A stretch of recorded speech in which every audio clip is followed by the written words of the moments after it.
સુરતના લિંબાયતમાં મહિલા સહિત બેની ડ્રગ્સ સાથે ધરપકડ કરવામાં આવી। 79,000ના 7.9 ગ્રામ એમડી ડ્રગ્સ સાથે 3 ઝડપાયા।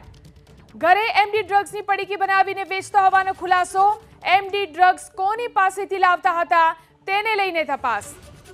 તો સુરતમાંથી ઝડપાયું છે એમડી ડ્રગ્સ। સુરતના લિંબાયતની અંદર મહિલા સહિત બેની ડ્રગ્સ સાથે ધરપકડ કરવામાં આવી છે। 79,000ના 7.9 ગ્રામ એમડી ડ્રગ્સ સાથે 3 લોકો ઝડપાયા છે। ઘરે જ એમડી ડ્રગ્સની પડીકી બનાવીને વેચતા હોવાનો ખુલાસો થયો। ત્યારે એમડી ડ્રગ્સ કોની પાસેથી લાવતા હતા તેને લઈને તપાસ શરૂ કરવામાં આવી છે।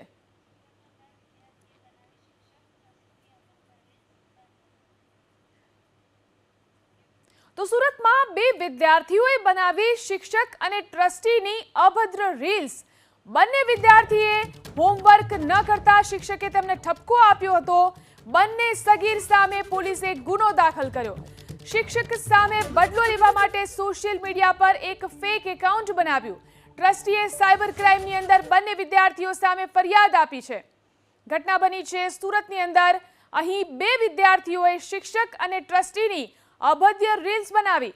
બંને વિદ્યાર્થીએ હોમવર્ક ન કરતા શિક્ષકે તેમને ઠપકો આપ્યો હતો। ત્યારે બંને સગીર સામે હવે પોલીસે ગુનો દાખલ કર્યો છે।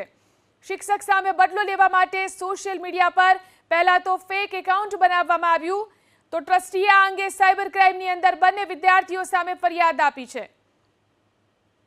તો 2 વિદ્યાર્થીઓએ બદલો લેવા માટે અભદ્ર રીલ્સ બનાવી। શિક્ષક અને ટ્રસ્ટીની અભદ્ર રીલ્સ બનાવી। વધુ જાણકારી મેળવીએ અમારા સંવાદદાતા ધનરાજ ફોન લાઈનથી જોડાય છે। જી ધનરાજ, શું છે આખો મામલો અને શું તપાસ?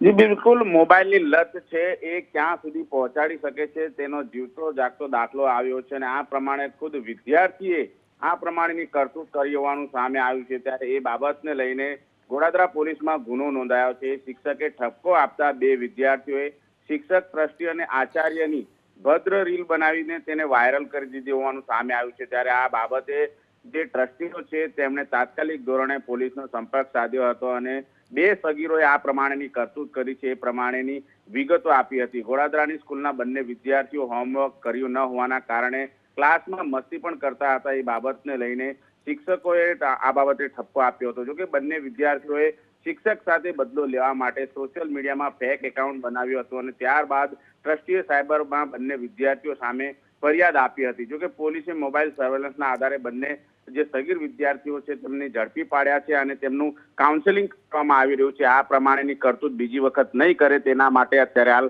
કાર્યવાહી કરવામાં આવી રહી છે। જી આભાર તમામ જાણકારી આપવા માટે।